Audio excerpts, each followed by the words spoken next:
খুব সহজেই তৈরি করে নাও এরকম একটা ডিজাইনার মোমবাটিকের ফ্যাব্রিকের পিস, যা দিয়ে তুমি যা ইচ্ছে সুন্দর মতন বানাতে পারো। তো প্রথমেই তার জন্য লাগছে একটা সুতি কাপড়। এটাকে খুব ভালো করে দেখো আমি জলের মধ্যে ধুয়ে চুবিয়ে নিচ্ছি, চিপে নিচ্ছি, যাতে কোনো রকম কোনো স্টার্চ এতে না থাকে।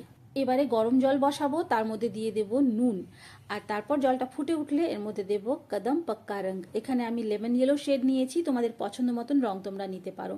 তারপর এর মধ্যে রংটা দিয়ে খুব ভালো করে কিন্তু রংটা গুলে নিতে হবে। যা, তোমাদেরকে তো স্বাগত জানানো হয়নি, সকলকে স্বাগত পুবালির পাগলামিতে।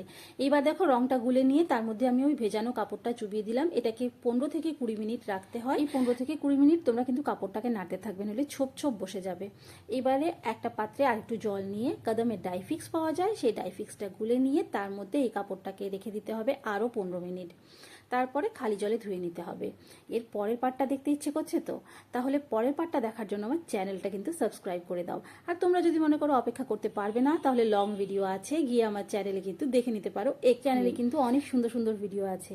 তোমাদের সাথে দেখা হচ্ছে তাহলে পরের পার্টে। সাবস্ক্রাইব করতে ভুলে গেছো তো? তাড়াতাড়ি করে দাও।